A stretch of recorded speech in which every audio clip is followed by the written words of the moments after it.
Hello Kathden fans! Kamusta po kayo? Sana po okay lang po kayo, masaya, at saka kontento, at saka maligaya, at saka inspired, feeling motivated yung ating emotion or ating nararamdaman sa mga oras na ito, mga kasunggras. Ito yung pag-uusapan natin, no?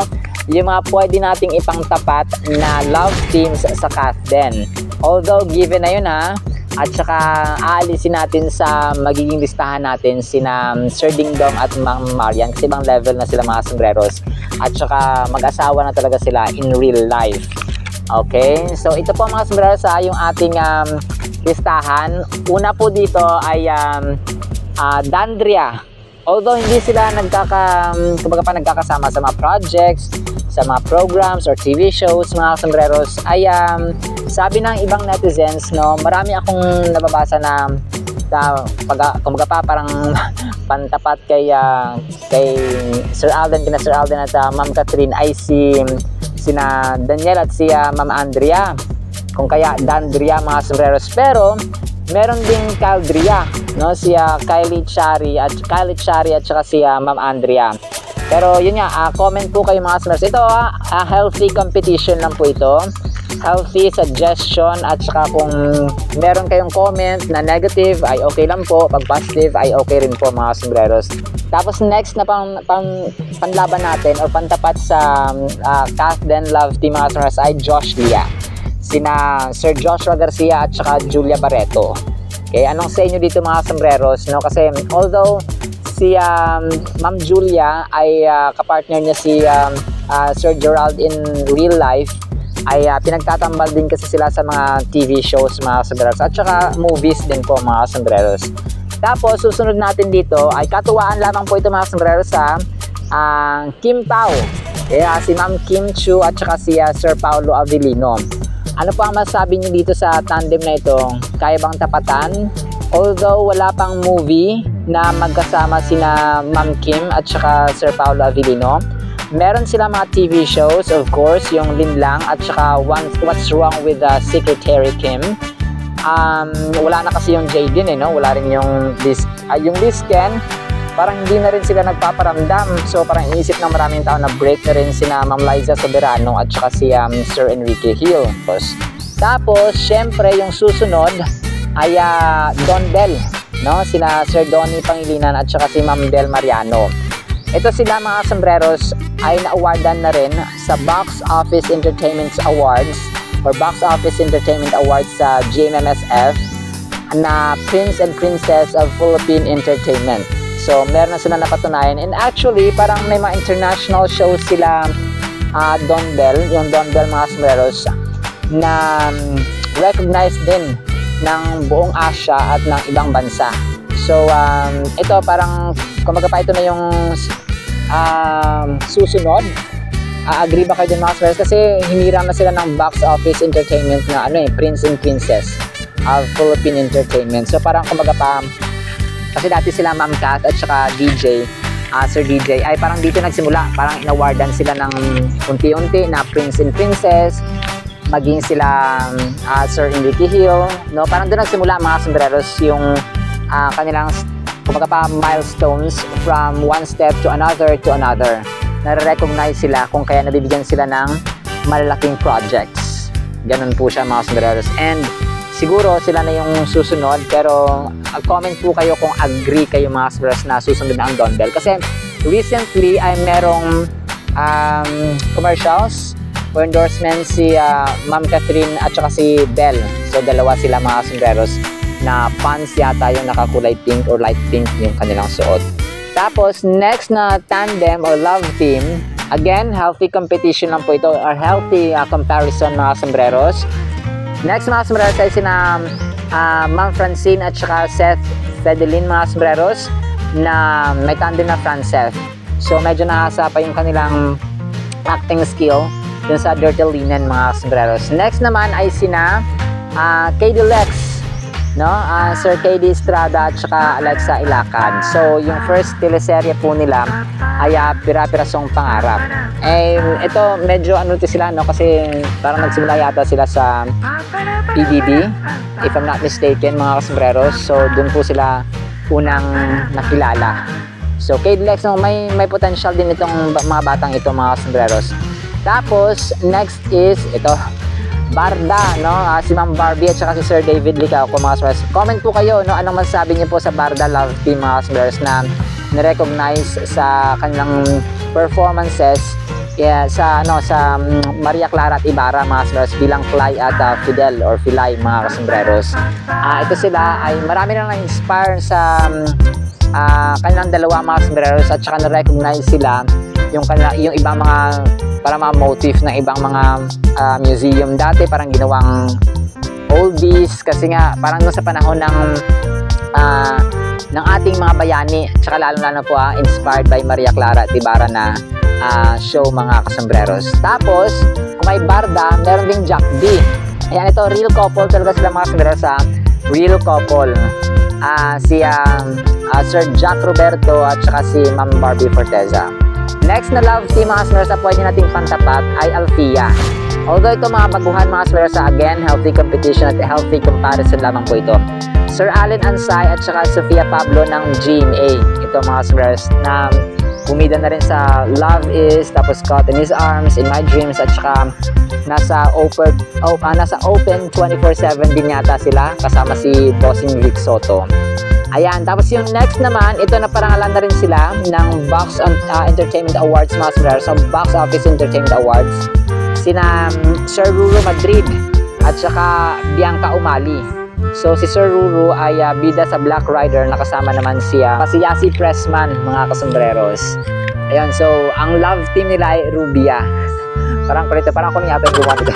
Rubia. Pero po, next natin, mga kasombreros, and the last but absolutely not the least ay Juliver or Juliverse, mga kasombreros.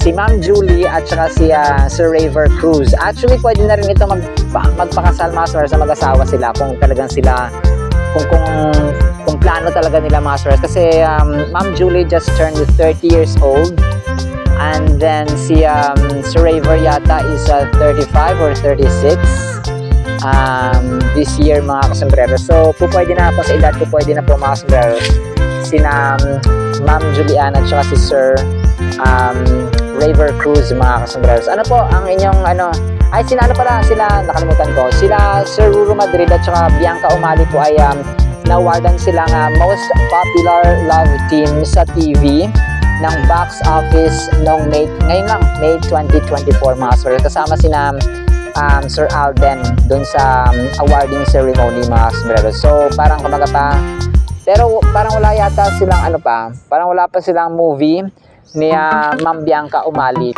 So yun, comment po kayo, mga sombreros. Ang ating tula sa vlog na ito ay pinamagatan nating Bagaman. Bagaman parang sobrang taas na ng Kathleen Love Team, ang may ipantapat sa inyo ay susubukan pa rin natin.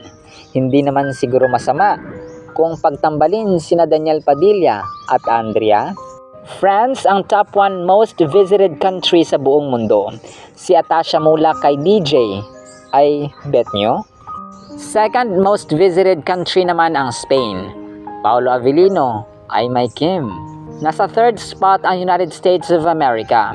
What about Josh Lia, nina Julia Barreto at Joshua Garcia?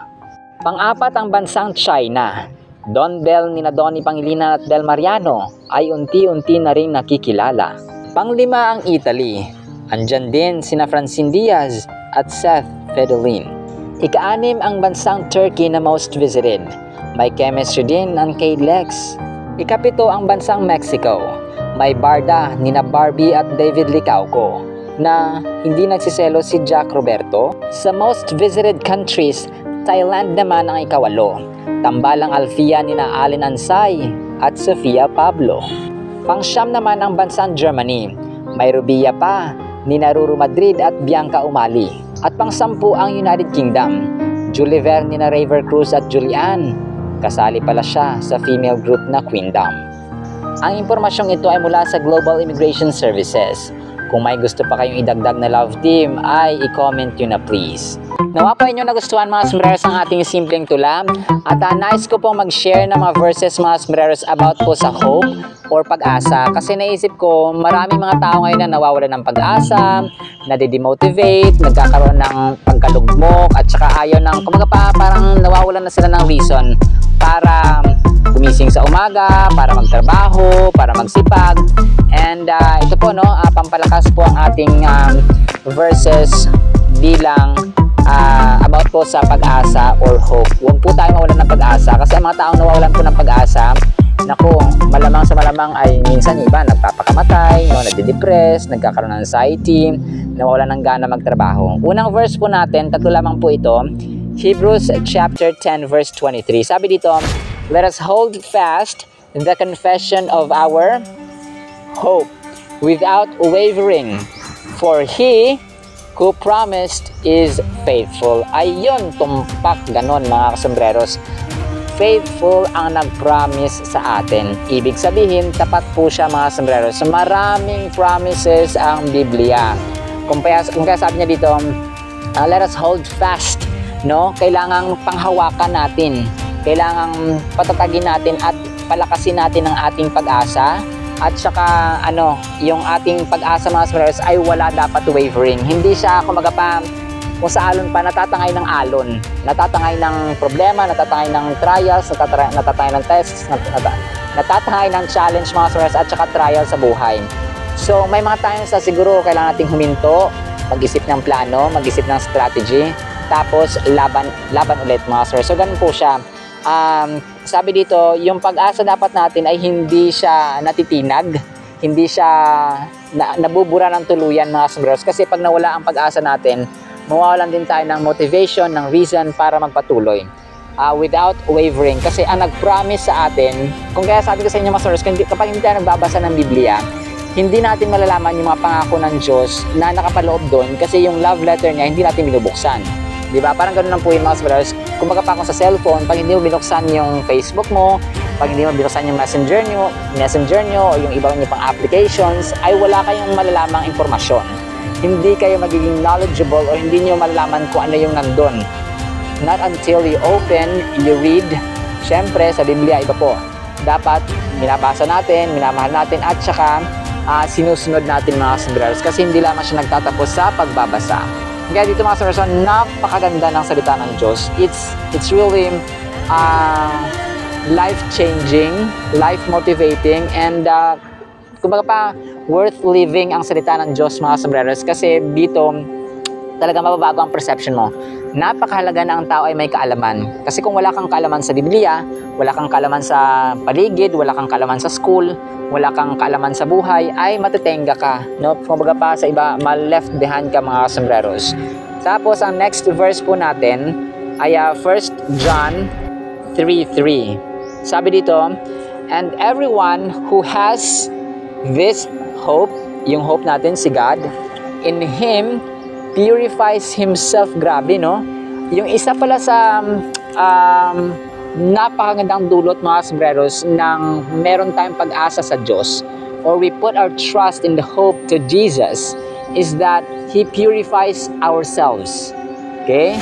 Sabi dito, and everyone who has this hope, kapag nasa atin si Jesus Christ, kapag nasa atin yung kanyang salita, in Him purifies himself just as He is pure. Grabe mga sombreros. So ito pala, no, ito yung kaibahan sa umaasa ka sa tao or sa bagay or sa workflow, sa protocol, sa batas, sa legal procedures, sa isang kaibigan, sa isang kakilala, ng sobra-sobra kumpara mo sa umaasa ka ng sobra-sobra sa Diyos. Kapag si Lord ang inaasahan mo or talagang yung hope natin at pag-asa, sabi na yung pag-asa na weather forecasting agency natin sa gobyerno ay minsan nawawalan ng pag-asa kasi pag sila na nag-report, it's either sobrang init or bagyo or baha or storm or calamity. Pero dito mga sombreros, pero syempre nagpapasalamat tayo kasi nagbibigay sila ng warning. Pero sa atin dito ay ang hope natin ay hindi dapat siya natitinag, hindi natitibag, maaaring matumba, pero dapat tumayo pa rin yung hope na yun mga sombreros. Kasi isa sa mga benefits niya, isa sa mga mabuting dulot nito sa atin ay nililinis tayo mga kasambrero. It purifies that hope, that Jesus Christ, that Word, that Holy Bible, that Holy Spirit purifies us mga kasambrero. From what? From sins and from unnecessary thinking. Kasi yung mga unnecessary thinking natin mga kasambrero, yung mga iniisip natin na hindi naman talaga dapat nating iniisip, kumbaga pa nagbibigay ka lang ng pasanin dyan sa ulo mo, parang kumuha ka lang ng bato na ipinukpok mo sa ulo mo, parang gano'n mga kasambrero ang ginagawa natin kapag yung mga unnecessary thoughts natin ay ini-entertain natin mga kasambrero, and that may lead to mental health issues na problema din po sa ating lipunan ngayon mga kasambrero. Kaya kung ako sa inyo ay simulan nyo na pong i-open ang inyong mga Biblia mga kasambrero. Ito mga kasambrero, hindi lamang po ito para sa malingkod ng Panginoon or sa malingkod sa simbahan. Kasi, kung lingkod sa simbahan lang at saka mga pastors, mga pare, mga evangelists or mga preachers lang ang para sa kanila lang yung mga Biblia, hindi na tayo, parang kumbaga pa, hindi yung grace ni Lord, hindi rin nakaabot sa atin yung mga hindi nagbabasa ng Biblia. Kasi ang grace, ang hope, ang faith, ang love, ang mga good news mga kasombreros na constant mga kasombreros ay nasa Biblia. Yung good news natin minsan sa isang araw, minsan wala tayong natatanggap, no?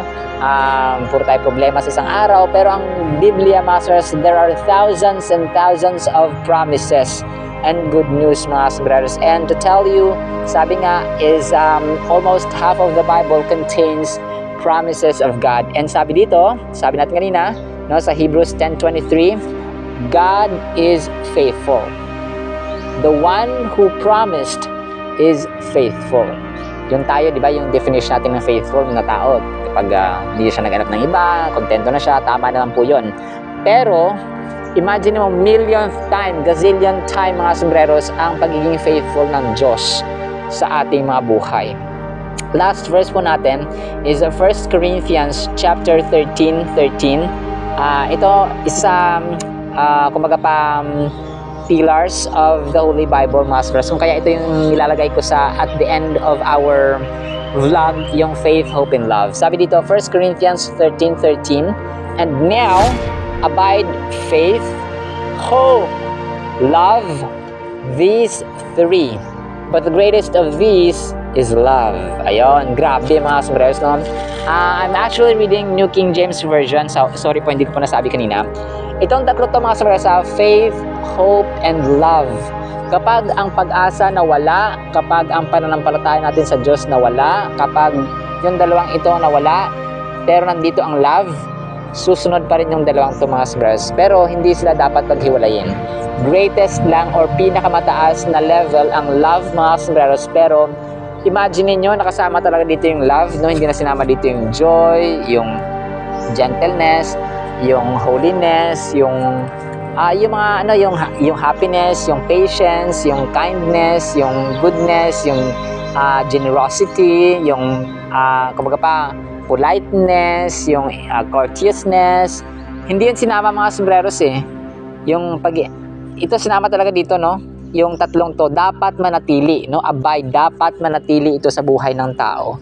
Because without these, kumbaga pa, malulumpo yung ating character, malulumpo yung ating pagkatao, malulumpo yung ating manners mga sombreros kapag wala na itong tatlong to. And parang magkakaroon ng malaking gap yung connection natin from God, between us and God mga sombreros kapag wala ang tatlong to. And that is why God is always, constantly and always reminding us na kailangan talaga tayong maging hopeful, kailangan natin maging loving, kailangan natin maging faithful mga sombreros, because if we are faithful, He is more than faithful mga sombreros.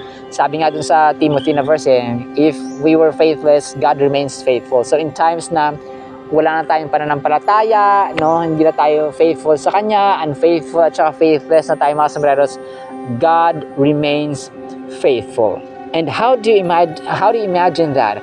How do you calculate that in your own mindset, in our own thinking mga sombreros, in our own analysis?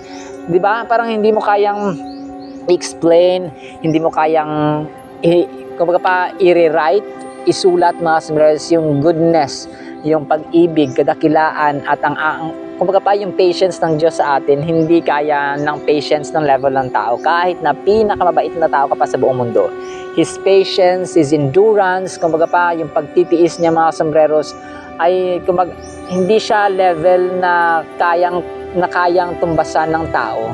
That is why kung meron tayong pasalamatan ng malaki, meron tayong dapat na mahalin at ibigin ng sobra-sobra mga sombreros, maging pag-asa natin, magiging, kumbaga pa, si Lord yun, no? Susumahin natin lahat-lahat, our skill natin, yung ating wisdom, yung ating knowledge, yung intelligence natin, yung mga academic performances natin sa school, yung mga performances natin sa opisina, sa eskwelahan, sa trabaho, sa kahit anumang field of endeavor, sa content creator, mga smarters, sa pagiging vlogger, sa research, sa science, sa math, sa lahat ng fields of endeavors, walang kapantay ang pag-ibig ng Diyos at walang makakapantay sa kanyang talino.